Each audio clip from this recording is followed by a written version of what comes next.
రాజ్, కావ్య వాళ్ళిద్దరైతే నేను చెప్పిందే కరెక్ట్, నేను చేసిందే కరెక్ట్ అని చెప్పేసి ఇద్దరు అంటూ ఉంటారు. లేదండి నేను చెప్పిందే కరెక్ట్ అని రాజు అనేసరికి ఇక అపర్ణ వస్తూ ఉంటుంది. ఏంటర్రా మీ ఇద్దరు ఇక్కడ ఏంటి గొడవ పడుతున్నారు అని అనేసరికి, చూడండి అత్తయ్య నేను చేసిందే కరెక్ట్ అంటే కాదంటున్నారు. మొన్న ఒక ఆవిడ మమ్మల్ని కాపాడింది, బర్త్డే పార్టీకి పిలుద్దాము అంటే వద్దనేస్తున్నారు అని చెప్పేసి అనేసరికి, అవును పాప బర్త్డే పార్టీకి పిలుస్తాను, నేను పిలుస్తాను, మీరెందుకు అని చెప్పేసి మాట్లాడుతూ ఉంటుంది అపర్ణ.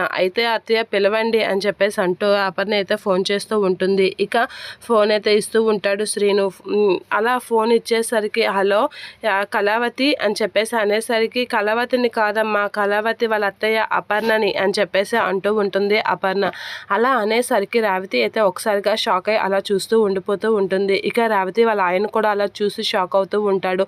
ఏంటి అని చెప్పేసి షాక్లో అలా ఉండేసరికి, రేపు నిన్ను మా ఇంటికి పిలవడానికి నమ్మా ఫోన్ చేశాను అని చెప్పేసి అనేసరికి, చెప్పమ్మా అని చెప్పేసి రేవతి అయితే అంటూ ఉంటుంది.